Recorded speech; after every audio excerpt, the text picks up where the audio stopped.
আসসালামু আলাইকুম এভরিওয়ান, কেমন আছেন আপনারা? আশা করছি ভালো আছেন। আমিও আলহামদুলিল্লাহ আপনাদের দোয়ায় আল্লাহর রহমতে ভালো আছি। সো বন্ধুরা, আজকে আমি যাচ্ছি আমার এক ফ্রেন্ডের বাসায়। একটা পার্টি হবে।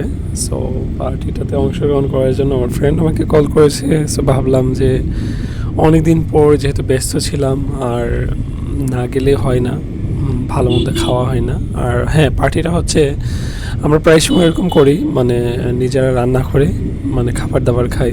এটার মজাটাই আলাদা। সো আমরা আজকে আমাদের 4জন বন্ধু মিলে একসাথে হলাম। সো ভাবলাম যেহেতু আমার ফ্রেন্ডের বাসাটা ফাঁকা, তাই ওর বাসায় গিয়ে একটু রান্না করে নিজেরা একটু মজা করে খাবো। সো ও আমাকে ফোন দেওয়ার সাথে সাথে আমি রেডি হয়ে গেলাম এবং আমি অলরেডি রওনা করে দিয়েছি। আর আমার ফ্রেন্ড যারা বাকিরা ছিল তারা অলরেডি ওর বাসায় অবস্থান করতেছে, সরি বাসার সামনে অবস্থান করতেছে, মানে ওইখানে গিয়ে আমরা কেনাকাটা করবো।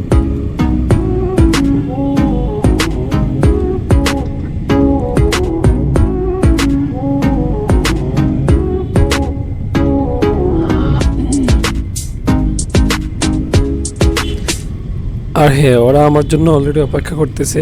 ওর বাসার সামনে একটা বাজার আছে, ওই বাজারে অপেক্ষা করতেছে। এর আগেও আমরা প্রায় সময় এরকমভাবে আড্ডা দিতাম, মানে মানে পার্টি করতাম আর কি, খাবার দাবার করতাম। সো ব্যাচেলার যারা থাকেন তারা তো অবশ্যই জানেন যে সব সময় বাসায় যাওয়া হয় না, আর বাসায় তো এরকমভাবে সবসময় খাওয়া হয় না। যখন যাওয়া হয় তখন খাওয়া হয়, বাট বেশিরভাগ সময় যারা বাইরে থাকে বাসা ছেড়ে, তারা হয়তো সবসময় এরকমভাবে খাবার দাবারটা খাওয়া হয় না। আর রেস্টুরেন্টের কথা বিশেষ করে, রেস্টুরেন্টে যারা খায় তারা হয়তো এতটা তৃপ্তি পাওয়া যায় না। রেস্টুরেন্টের খাবার খাওয়া যায় বাট তৃপ্তি পাওয়া যায় না। আর এখানে অনেকটা তেল দিয়ে রান্নাবান্না করে বা ফুডে তেমন একটা কোয়ালিটি ভালো থাকে না, হয়তো কিছুটা স্বাদ পাওয়া গেলেও বাট খাবারটা এতটা স্বাস্থ্যসম্মত হয় না। তাই আমরা ভাবলাম যে নিজেরা রান্না করে খাই, যেটা আগেও করতাম। আমরা সিলেটে থাকা অবস্থায় আমাদের সব বন্ধুরা মিলে প্রায় সময় এরকম আড্ডা মারতাম। আজকে বিকল্প কিছু না, আমরা রওনা দিয়ে দিলাম।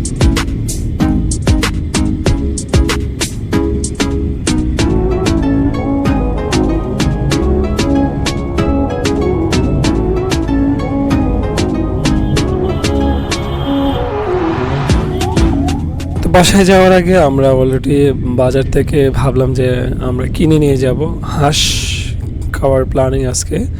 আমরা বাসায় যাওয়ার আগে একটা বাজার আছে, ওই বাজারে অলরেডি আমরা চলে গেলাম। দেখি একটা মামাকে পেলাম, ওনার কাছে হাঁস আছে, ওনার কাছ থেকে হাঁস কিনবো। তো আমরা কথাবার্তা করে হাঁস ফাইনাল করে ফেললাম। অলরেডি একটা ছোট হাঁস দেখতে পাচ্ছেন, খুব বেশি বড় নয়, 1 কেজি পরিমাণ মাংস হবে। আমরা 500 টাকা দিয়ে ক্রয় করলাম হাঁসটা। আমরা কিনে কেটে বাহিরে কেটে নিয়েছি, কেটে একবারে ছুলিয়ে দিয়েছে। আমরা তারপর বাসায় নিয়ে আসলাম হাঁসটাকে। ভাবলাম যে উপরে যেহেতু একটু রক্ত মাখা আছে, হালকা উপর দিয়ে একটু ধুয়ে নিই ফ্রেশ করে, তারপর কাটিং করব। তো একটু ধুয়ে নিলাম, ধুয়ে তারপর আমরা হাঁসটা কাটার জন্য প্রস্তুত নিয়েছি। অলরেডি দেখছেন অনেক ময়লা বের হচ্ছে, রক্ত, এটা নিয়ে কাটাটা ঝামেলা। আমি ধুয়ে নিলাম, প্রাথমিক অবস্থায় ধুয়ে নিয়ে তারপর হাঁসটা কেটে পরিচ্ছন্ন করে অলরেডি রান্নার জন্য প্রস্তুত। আমি ফাইনাল একবার ধুয়ে নিচ্ছি, অনেকবার ধোয়ার পরে এখন অলরেডি পাতিলের মধ্যে রাখতেছি এবং রান্নার প্রস্তুতি। আমি হাঁডির মধ্যে অলরেডি তেল দিয়ে দিয়েছি, তেলটা গরম করব। তারপরে এখানে পেঁয়াজ, আরও অনেক কিছু যেগুলা মাংস রান্নার যে মশলা আছে, হলুদ, মরিচ, ধনিয়া, লবণ, এভরিথিং আর কি, যেগুলো প্রয়োজন এটা মাংস রান্না করতে যে আইটেমগুলো প্রয়োজন, ওই আইটেমগুলো আমি একে একে দিয়ে দিব। সো দেখতেই পাচ্ছেন, প্রথমে আমি পেঁয়াজটা তেলের উপর ছেড়ে দিলাম। পেঁয়াজটা হালকা একটু মশলা দিয়ে কষাবো, এই দেখতেই পাচ্ছেন এই লুকটা আসবে। তো আমি ধীরে ধীরে সবগুলো আইটেম দিয়ে দিয়েছি অলরেডি, এগুলো স্কিপ করে ফেললাম, ভিডিওটা অনেক লং হয়ে যাবে। আর আমি যেটা একা একা রান্না করতেছি, বাকি সবাই অলরেডি রুমে আড্ডা দিতেছে, সবাই এরকম রান্না করে না, সবাই একটা হেল্প করেছে অলরেডি, কেটে কুটে দিয়ে হেল্প করে তারপর ওরা ওদের রুমে অবস্থান করতেছে। আমি নিজ হাতে রান্না করতেছি, প্রায় সময় এরকম হয়। আমি এবং আমার আরেকটা ফ্রেন্ড আছে, ও রান্না করে খুব ভালো, ও আজকে আসে নাই। তো রান্নার আমি সবগুলো আইটেম দিয়ে দিয়েছি অলরেডি। এখন আমি ফাইনালি মাংস দেব, মাংসগুলো আমি দিয়ে দিচ্ছি। ওই তো রান্না শেষের দিকে আমরা এক পাশে ভাতও রান্না করে ফেলবো।